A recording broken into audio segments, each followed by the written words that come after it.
సిద్ధలలో నూనెను సిద్ధముగా చేసుకో, రాజు రానయ్యున్నాడు. లూకా సువార్తలోకి వెళితే 2వ అధ్యాయంలో మనకి గొర్రెల కాపర్లు కనబడతారు. చూడండి ఏం చేశారు వాళ్ళు. 18వ వచనము 2:18 గొర్రెల కాపర్లు తమతో చెప్పిన సంగతులను గురించి విన్నవారందరూ మిక్కిలి ఆశ్చర్యపడిరి. గొర్రెల కాపరులు చెప్పిన సంగతులను విని అందరూ ఆశ్చర్యపడ్డారు. వారు చూచినటువంటి ఆ బాలుని యొక్క చరిత్రను ఇతరులకు ప్రకటించారు. క్రిస్మస్ అనగా ప్రియులరా, మనము క్రీస్తుని గురించి ఇతరులకు ప్రకటించటమే సువార్త. ఈ క్రిస్మస్ పండుగ అంటే చాలామంది ఏమనుకుంటారంటే, రాత్రి ఒక దైవజనుడు చెప్తా విన్నాను నేను. క్రిస్మస్ పండుగ అంటే పైనేమో స్టార్ పెట్టుకుంటారంట, ఇంట్లోనేమో బారు పెట్టుకుంటారంట, చివరికేమో వార్ అంటే యుద్ధం. పండుగ అంటే ఇదే సందడి. ఆయన ఎవరో కుర్రాడు పాట పాడాడు, సందడే సందడి అని. క్రిస్మస్ అంటే సందడి మాత్రమే కాదు. క్రిస్మస్ సందడి చేస్తే ఎంతసేపు ఉంటుంది? ఆ నెల రోజులు కొంచెం సందడిగా ఉంటారు కదా. అప్పుడే నాకు అనిపిస్తుంది 3 రోజులు ఇంకా ఉంది పండగ. 24 రాత్రికి 25 పగలు మనం భోజనం చేసేస్తే ఇంకేం పండుగ ఉంటుంది? చప్పబడిపోద్ది అంతా, ఏం మిగలదు. 26వ తారీఖున ఎక్కడ ఎవరు దొరకరు, ఎవరికి వెళ్ళి బయటికి వెళ్ళిపోతూ ఉంటారు. పండగంతా అయిపోద్ది, సంతోషం అంతా అయిపోద్ది, హడావుడి ఏమీ ఉండదు, సందడి కూడా ఉండదు. చర్చి చూస్తే మూత పడిపోయి ఉంటుంది. సాయంత్రం అసలు తుపాగుండుకి ఎవరు దొరకరు ప్రార్థన చేయటానికి. అయిపోయిందిగా, 26వ తారీఖు అయిపోయింది, 26 వచ్చేసింది. ప్రియులారా, పండగ అంటే అది కాదు. క్రిస్మస్ అనగా నీవు ఇతరులకు బోధించాలి. గొర్రెల కాపర్లు వారు చూచిన వాటిని, వారు కన్న వాటిని, విన్న వాటిని ఇతరులకు బోధించారు. అదే కదా అక్కడ ఉన్నా చూడండి. వారు ఏం చేశారు? గొర్రెల కాపర్లు 17వ వచనం కూడా చూస్తే, వారు చూచి ఈ శిశువుని గురించి తమతో చెప్పబడిన మాటలు ప్రచురము చేసిరి. వారు ఏమైతే చూశారో వారు ఇతరులకు చెప్పగలిగారు. ఇది క్రిస్మస్ అంటే. ఉదయకాల సమయంలో ప్రియులారా, జ్ఞానులు కూడా చేసినట్టు తెలిసిన వారు కూడా ఇతరులకు తెలిపారు. ప్రియులారా, జ్ఞానులు శాస్త్రాలు పఠించి ప్రవక్తలు రాసిన గ్రంథాలను చూసి రాబో మెస్సయ్య ఎక్కడ పుడతాడు, యూదులకు రాజుగా పుట్టే ఈ మెస్సయ్య ఎక్కడ పుడతాడని ఆ గ్రంథాలన్నీ తిరగేసి మొత్తం మీద యోదయ దేశపు బెత్లెహేములో ప్రియులరా, శాస్త్రాలన్నీ తెలిసినటువంటి విద్యావేత్తలు ఆకాశములో మహాకాశములు పరిశోధించి, నక్షత్రాలను పరిశీలించి, ఖగోళ శాస్త్రాన్ని పరిశీలించి వారు సుదూర ఆకాశ మండలాలకి రాకెట్లు పంపుతున్నారు, చంద్రమండలంలో ప్రయాణం చేస్తున్నారు కదా. ఈ మధ్య ఒక వెహికల్ కూడా తీసుకెళ్ళారు చంద్రమండలంలోకి. తీసుకెళ్ళి రాకెట్ మీద నుంచి ఆ వాహనాన్ని కిందకు దింపి చంద్రమండలంలో మన భూమి మీద ఎట్లయితే డ్రైవింగ్ చేస్తామో అట్లాగా కారు డ్రైవ్ చేసుకుంటే అదంతా తిరిగి వచ్చారంట చంద్రమండలంలో. మానవుడు తన పరిశోధనల చేత అనేక అద్భుతాలు సృష్టిస్తున్నాడు ప్రియులరా. కానీ ఇన్ని తెలుసుకున్న మానవుని స్వభావాన్ని మార్చగలిగిన యంత్రాన్ని కనుగొలేకపోతున్నాడు. తన శాస్త్రజ్ఞులు కావచ్చు, బ్రహ్మాండం ఎడ్యుకేటర్ కావచ్చు.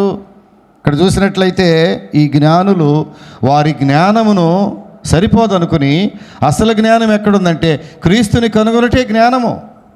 గమనించారు వీళ్ళు. ఎలాంటి శాస్త్రజ్ఞులు వాళ్ళు? పెద్ద జ్ఞానులు వాళ్ళు. ఖగోళ శాస్త్రాన్ని స్టడీ చేసినటువంటి జ్ఞానులు, శాస్త్రాలు పరిశీలించిన జ్ఞానులు. కానీ వారికి ఏదో కొదువ వారి హృదయంలో. ఏంటో కొదువ అంటే నిజమైన జ్ఞాని ఎవరో కావాలి మాకు. ఈ లోక జ్ఞానము సరైన జ్ఞానం కాదు. ఈ లోక చదువుల్లో జ్ఞానం లేదు. 23వ వచనాన్ని జ్ఞాపకం చేసుకుందాం ప్రియులరా. యెహోవా ఇలాగు సెలవిచ్చుచున్నాడు, జ్ఞాని నన్ను చదవనివ్వండి. జ్ఞాని తన జ్ఞానమును బట్టి, శూరుడు తన శౌర్యమును బట్టి అతిశయింపకూడదు. ఐశ్వర్యవంతుడు తన ఐశ్వర్యమును బట్టి అతిశయింపకూడదు. అతిశయించువాడు దేనిని బట్టి అతిశయించవలనగా, భూమి మీద కృప చూపుచు నీతి న్యాయములు జరిగించుచున్న యెహోవాను నేనే అని గ్రహించి నన్ను పరిశీలనగా తెలుసుకున్నట్టును బట్టియే అతిశయింపవలెను. అట్టి వాటిలో నేను ఆనందించువాడనని యెహోవా సెలవిచ్చుచున్నాడు. జ్ఞాని తన జ్ఞానమును బట్టి అతిశయింపకూడదు. బైబిల్ ఏం చెప్తుందో తెలుసు? ఐశ్వర్యవంతుడు తన ఐశ్వర్యమును బట్టి అతిశయింపకూడదు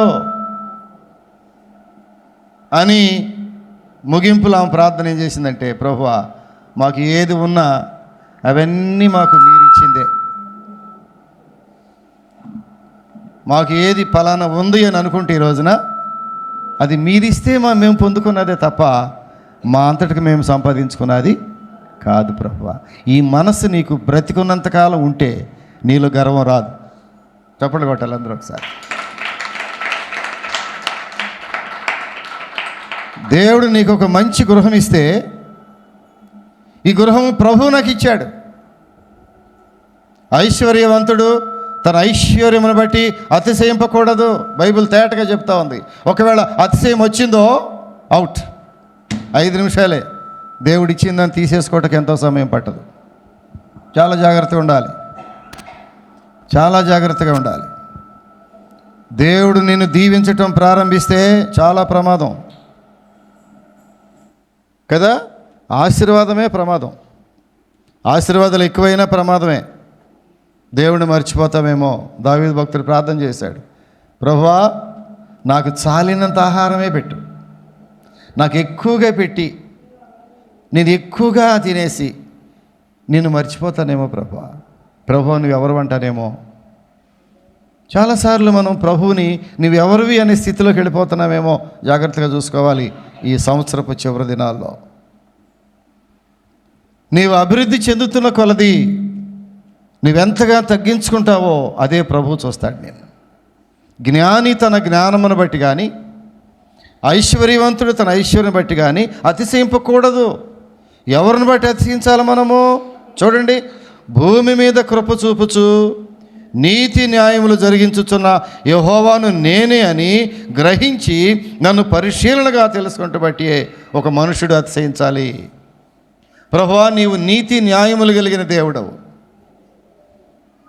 నిన్ను బట్టి మా బిడ్డలు ఆశ్రయించబడుతున్నారు. నిన్ను బట్టే నా కుటుంబం ఆశ్రయించబడుతుంది. నా సంపాదన ఒకటిదే, నా సంపాదన ఒకటిదే. ప్రియులారా, ఈ జ్ఞానులు అలా తలంచి మా జ్ఞానం కాదు ప్రభువా, ముందు నిన్ను చూడాలి మేము. యేసుక్రీస్తుని ఎవరైతే కలుసుకుంటారో వారికి నిజమైన జ్ఞానం వస్తుంది. చప్పట్లు కొట్టాలి. దేవుని మందిరానికి ఎప్పుడైతే నీవు వస్తావో అప్పుడే నిజమైన జ్ఞానం నీకు వస్తుంది. నువ్వు ఎంఏ చదివేవేమో, మరి పిహెచ్డి చేసేవేమో, ఇంజనీరింగ్ చదివారా? కొంతమంది ఇక్కడ ఇంజనీర్లు ఉన్నారు కదా, పెద్ద పెద్ద ఇంత పుస్తకాలు చదివిన వాళ్ళు ఉన్నారు. దానిలో ఏమీ జ్ఞానం లేదు. రాసుకోండి, పెన్నుతో తీసి రాసుకోండి. దానిలో ఏమీ జ్ఞానం లేదు. ఈ లోక జ్ఞానము వెరితనమే. ఏమన్నాడు ఇక్కడ? జ్ఞాని తన జ్ఞానమును బట్టి ఎన్నడూ కూడా గర్వపడకూడదు. ఈ జ్ఞానులను చూసినప్పుడు అదే మనం నేర్చుకోవాల్సింది. వారు ఎంత జ్ఞానులైనా ఎవరిని వెతుక్కుంటూ వచ్చారు? క్రీస్తుని వెతుక్కుంటూ వచ్చారు. ఎక్కడి నుంచి వచ్చారు? ఎక్కడో తూర్పు దేశం నుంచి వచ్చారు. వేల మైళ్ళ దూరం నుంచి వారు క్రీస్తుని వెతుక్కుంటూ వచ్చారు. ప్రియులరా, వెతుక్కుంటూ వచ్చారు.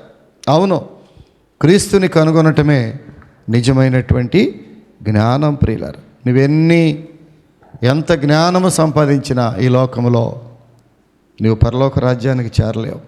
ఎంతమంది జ్ఞానులు నరకం పాలైపోయారు.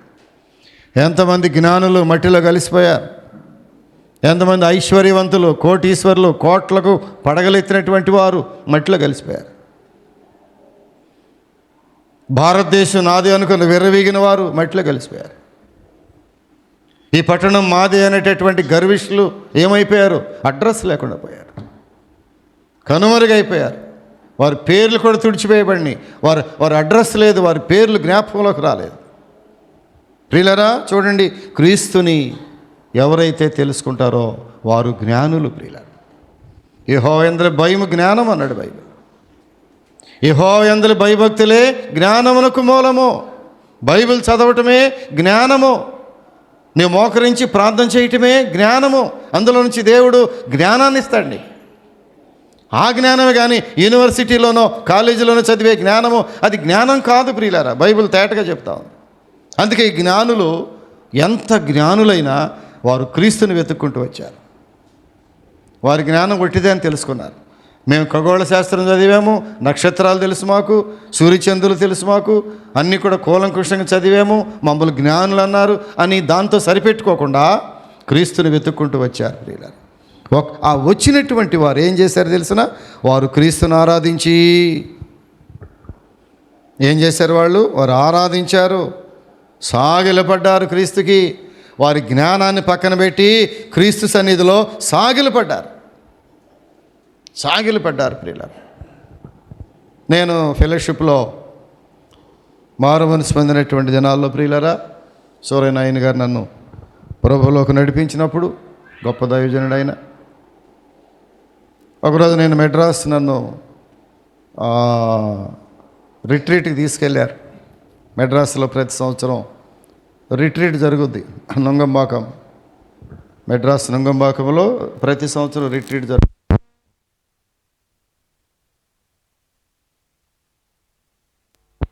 అబ్జర్వ్ చేసింది ఏంటంటే,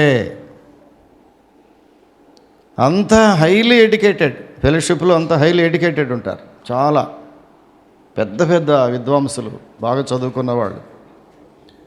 నేను గమనిస్తూ ఉన్నాను, అడిగాను, ఆయన ఎవరు ఆ మోకరించి ప్రార్థన చేస్తున్నాడు? ఆయన ఐఏఎస్ ఆఫీసర్ అండి, కలెక్టర్ అండి. ఈ చాపలది కుర్చీలన్నీ సర్దుతున్నాడు ఎవరైనా, ఆయన కూడా ఐపీఎస్ ఆఫీసర్ అండి, పెద్ద పోలీస్ ఆఫీసర్ ఆయన, ఎస్పీ. ప్రియులారా, డాక్టర్లు, ఫెలోషిప్లో డాక్టర్లు ఎక్కువ మంది ఉంటారు. వాళ్ళకి మించి లెక్చరర్స్ ఉంటారు, ప్రొఫెసర్స్, బాగా హైలీ ఎడ్యుకేటెడ్, బాగా చదివిన వాళ్ళు. ప్రియులారా, పాస్టర్ గారు అదే కోరుకుంటారు. మన మెర్సీ ప్రార్థన మందిరంలో హైలీ ఎడ్యుకేటెడ్ కావాలి, బాగా చదివిన పిల్లలు కావాలి, డాక్టర్లు అవ్వాలి, ఇంజనీర్లు అవ్వాలి, ప్రొఫెసర్లు అవ్వాలి, ఐపీఎస్ ఆఫీసర్లు అవ్వాలి అని కోరుకుంటుందామా? మరి మీలో ఎంతమంది గొప్ప గొప్ప ఆఫీసర్లు అవుతున్నారు నాకు తెలియదు. నేను గమనించాను పిల్లరా, మెడ్రాసులో పెద్ద పెద్ద విద్వాంసులు, బాగా చదువుకున్నవారు, స్టేట్ ఆఫీసర్లు, జిల్లా ఆఫీసర్లు దేవుని మందిరంలో మోకరించి సాష్టాంగపడి కన్నీటి ప్రార్థన చేయటం నేను చూశాను. నువ్వేం చేస్తున్నావు? ఎక్కడో కొంచెం ఉంటుంది, ఎక్కడో మేము చాలా పెద్దోళ్ళం అండి. నేను దైవజనుని పాదముల దగ్గర మోకరించేవాడిని. ఆయన ప్రార్థన చేస్తున్నప్పుడు ఆయన పాదాల దగ్గరే ఉండేవాడిని. అదే కదా మా ఆశీర్వాదం ఈరోజు. తెలుసా మీకు సంగతి?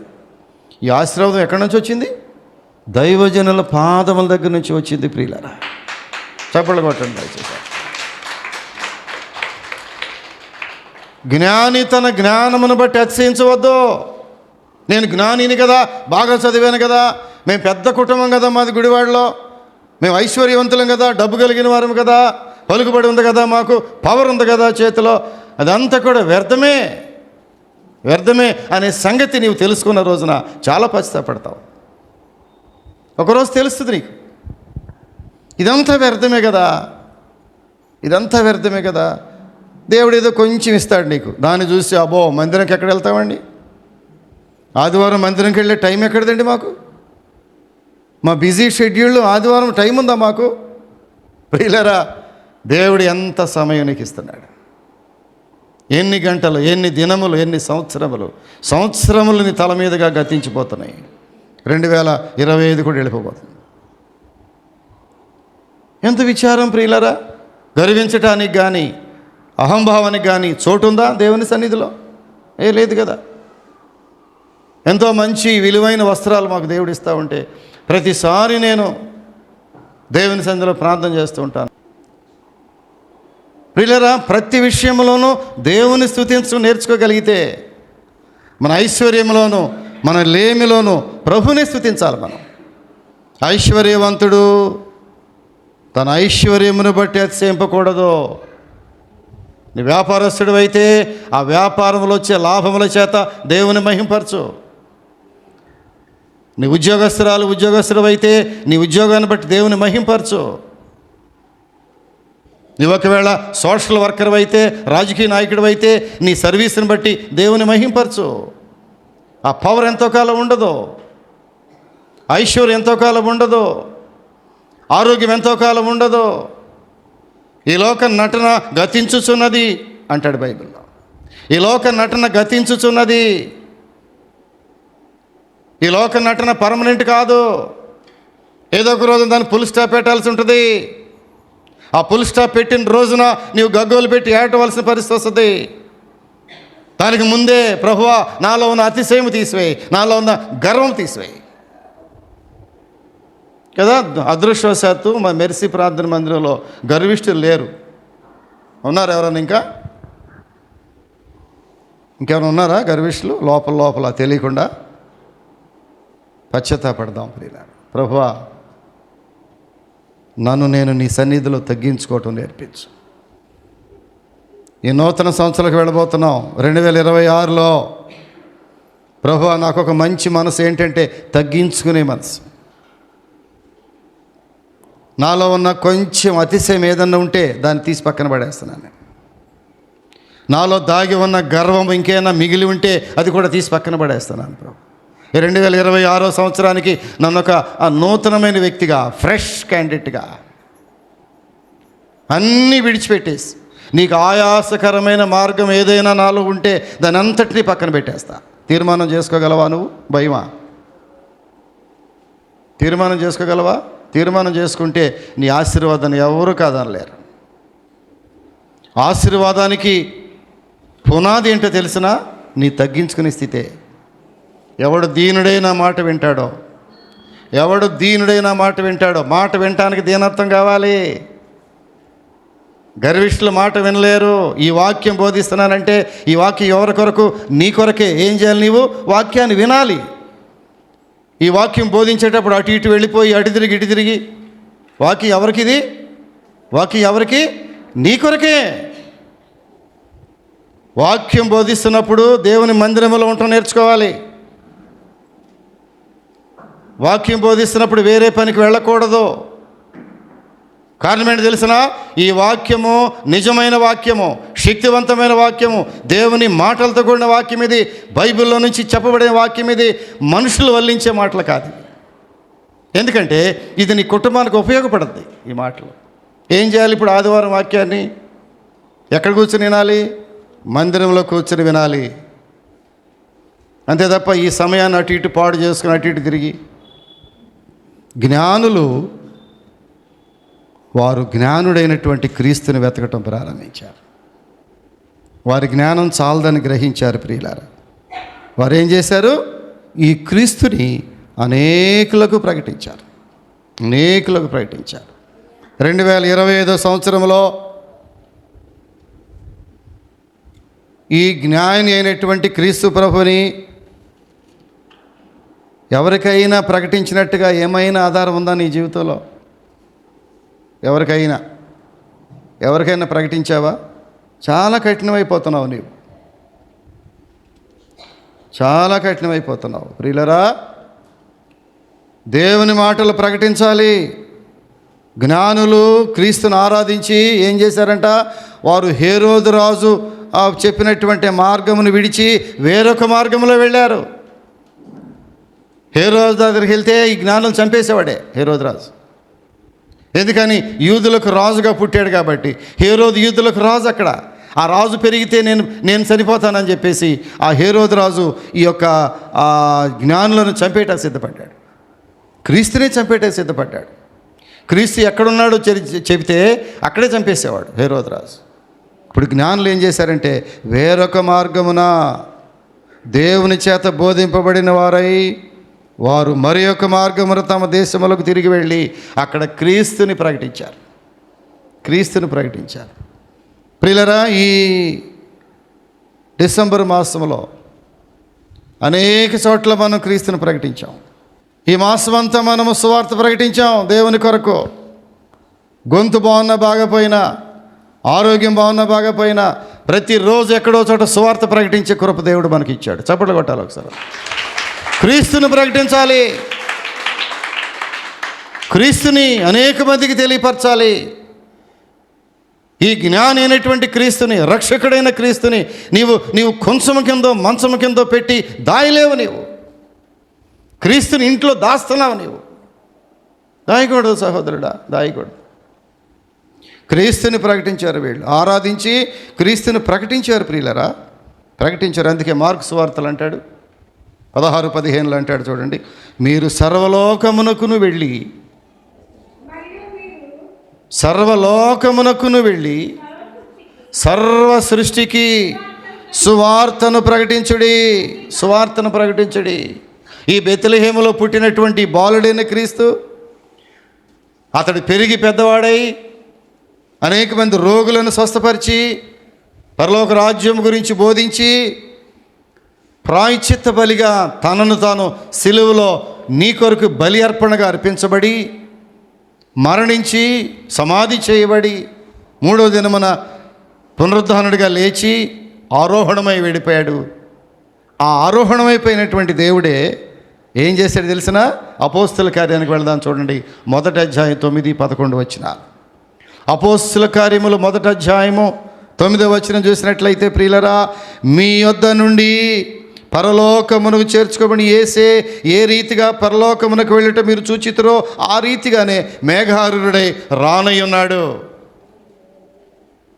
ఈ పశువుల శాలలో పుట్టిన ఈ బాలుడైన క్రీస్తు పెరిగి పెద్దవాడై పరలోక రాజ్యాన్ని ప్రకటిస్తూ, సువార్తను ప్రకటిస్తూ, మారుమనసు రక్షణను ప్రకటిస్తూ, రోగులను స్వస్థపరుస్తూ, ప్రియులరా, అనాథులను ఆదరిస్తూ, చివరికి ఏం జరిగిందంటే ఆ సిలువ మ్రాను మీద నీ కొరకు ప్రాయశ్చిత్త బలిగా అర్పించబడి ఏం చేశారు? ఆయన్ని చంపివేసి సమాధి చేయబడ్డాడు.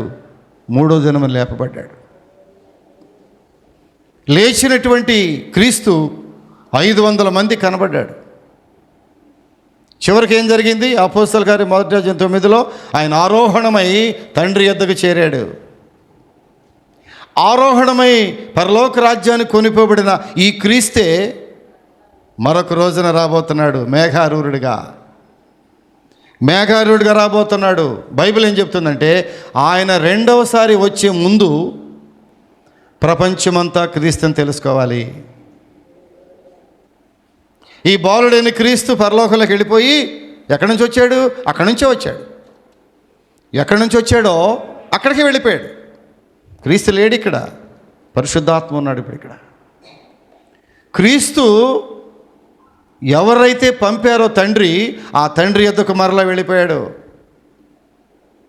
తండ్రి కుడి పార్శ్వమున ఆనుకున్నాడు. ఇప్పుడు అక్కడ సింహాసనం మీద ఉన్నాడు, ధవళ సింహాసనం మీద 24 పెద్దల సమక్షములో ధవళ సింహాసనం మీద ఆసీనుడై పరిపాలిస్తూ ఉన్నాడు. ఆయన ఉన్నవాడు అనువాడునై ఉన్నాడు. ఆయన బొమ్మ కాదు, ఆయన మనుషులు చేసిన దేవుడు కాదు. మనుషులు చేసిన దేవుళ్ళు కూడా ఉన్నారంటున్నారు, నాకు తెలీదు. దేవుళ్ళు మనుషుల చేత చేయబడరు, దేవుడే మనుషులను చేశాడు. దురదృష్టవశాత్తు దేవుణ్ణి మనుషులు తయారు చేస్తున్నారు, చాలా విచారము. అలాగే మనుషుల చేత చేయబడేటువంటి దేవుళ్ళను మొక్కేటటువంటి ఆ ప్రక్రియ ఎంత విచారమో మీరే విఘ్నులు అర్థం చేసుకోండి. ఈ దేవుడు మనుషులు చేసిన దేవుడు కాదు. ఆయన ముందు ఎవరు లేరు, ఆయన తరువాత ఎవరు లేరు. ఆది అంతము లేనివాడు, ఆల్ఫయు ఒమేగయు నేనే, ఆది అంతము లేనివాడను. సర్వ సృష్టికి ఆది సంభూతుడను, సృష్టి ఆరంభములో ఉన్నవాడను ఎవరు చేయగలరు దేవుణ్ణి? ఎవరు చేయగలరు దేవుణ్ణి? దేవునికి ముక్కు ముఖం చెక్కగలరా ఎవరైనా? చెక్కలేరు. కారణం ఏంటంటే ఆయనకు ముందు ఎవరు లేరు, తరువాత ఎవరు ఉండరు.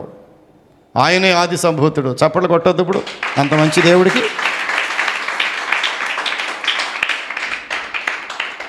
ఎంత గొప్ప దేవుడు! సర్వాంతర్యామి, నిన్న నేడు నిరంతరము ఒకే రీతిగా ఉన్నవాడు, మార్పు లేని దేవుడు. పరిస్థితులు బట్టి మారే దేవుడు కాదు మన దేవుడు. నీవు మారుతావు, దేవుడు మారడు. ఒక మనుషుడు పరిస్థితులను బట్టి మారిపోతాడు కదా. ఒక ఆదివారం వస్తే మరొక ఆదివారం రావు నీవు. కారణం ఏంటంటే పరిస్థితులు బట్టి మారిపోతావు నీవు. నా దేవుడు మారడు ప్రియులరా, మార్పు లేని దేవుడు. గుర్తుపెట్టుకో, నీవైనా మారుతున్నావేమో కానీ నా దేవుడు మార్పు లేని దేవుడు. నిన్ను ప్రేమించే దేవుడు మార్పు లేని దేవుడు. నిన్ను ఎప్పుడూ ఒక రకంగానే ప్రేమిస్తున్న దేవుడు. నీవు డబ్బు ఇస్తే ఎక్కువ ప్రేమించే దేవుడు కాదు. నీ ఒట్టి చేతులతో వస్తే తక్కువగా ప్రేమించే దేవుడు కాదు కదా. బాగా ఎక్కువ చందాలు వేస్తే పాస్టర్ గారు బాగా ప్రేమిస్తాడేమో. మన చర్చిలో అది లేదులే. ఉందా? అస్సలు లేదు. డౌటే అక్కర్లే. అసలు ఏమైపోయినా పర్లేదు కదా. బాగా చందాలు ఇచ్చేవాళ్ళని ప్రేమించే చర్చి కాదు మంది. ఏమి లేకపోయినా రిక్తహస్తాలతో వస్తే ద్వేషించే సంఘం కాదు మంది. ప్రియులరా, ఆ దేవుని యొక్క స్వారూప్యములో ప్రయాణం చేస్తున్నటువంటి సంఘము మెర్సీ ప్రార్థన మందిరం. ప్రియులరా, చప్పట్లు కొట్టినందుకు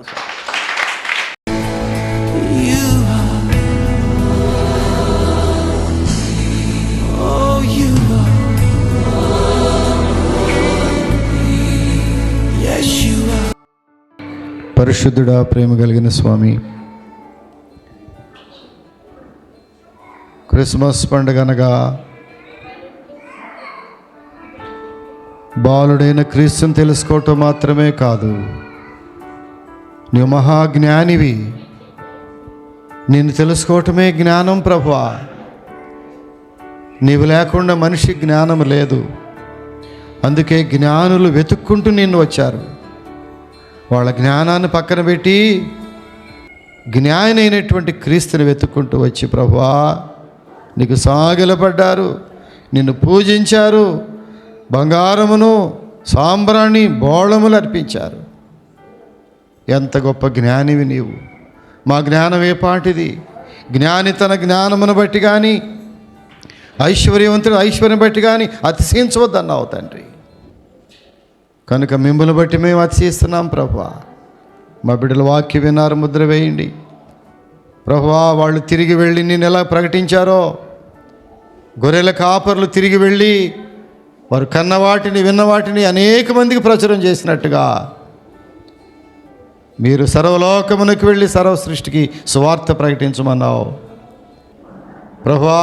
11వ శతాబ్దంలో తండ్రి ఐరోపా ఖండానికి ఎలాగ సువార్త వెళ్ళిందో, అలాగే 14వ శతాబ్దంలో అమెరికా సంయుక్త రాష్ట్రాలకు ఎలాగ వెళ్ళిందో, అలాగే 18వ శతాబ్దంలో ప్రభువా తండ్రి ఆఫ్రికా ఖండంలోనికి సువార్త వ్యాపించి ఒక ఉజ్జీవపు జ్వాల వెళ్ళిపోయింది ప్రభువా.